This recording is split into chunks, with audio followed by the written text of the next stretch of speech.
My name's Colin McCall. I'm part of the Modern Work team here at HBS, and today we'll be answering some questions about Copilot's capabilities. So what makes Copilot different than other AI tools? Number one, it will combine the knowledge or leverage those large language models with real-time access to your enterprise data through Microsoft Graph. What your Microsoft Graph data is essentially everything that you have included in the Microsoft world. So this connects multiple Microsoft 365 services, allowing Copilot to reference specific documents across those services. This allows Copilot to give you more personalized and relevant responses, so it understands some of the content or context behind what you are asking it.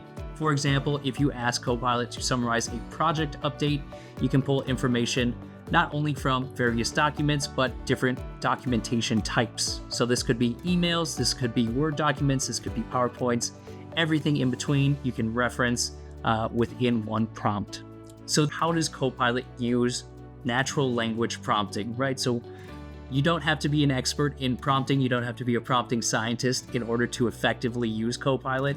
What Copilot does is it'll actually decode any of the prompts that you're putting into it. And again, it will be able to understand some of the context behind whatever you are asking. For example, what you can do is ask Copilot to generate a list of action items from a recent meeting, and it will reference the meeting notes and then provide you, again, accurate results, any other information that it can gather from other resources, such as your email or other types of documents.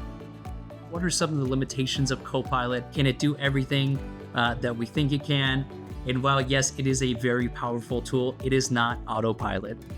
So one of the clear distinctions that we like to make is the user must remain in control, and a lot of the actions end up being actually controlled or completed by the user. Now you can use Copilot to give you clear, concise answers. You can use it to help revise even documents or help you draft an email, but ultimately you will still be the one pressing send, submitting that document. Thanks for joining us today as we chatted through some of those frequently asked questions in regards to Copilot capabilities. If you have more questions, be happy to chat with you.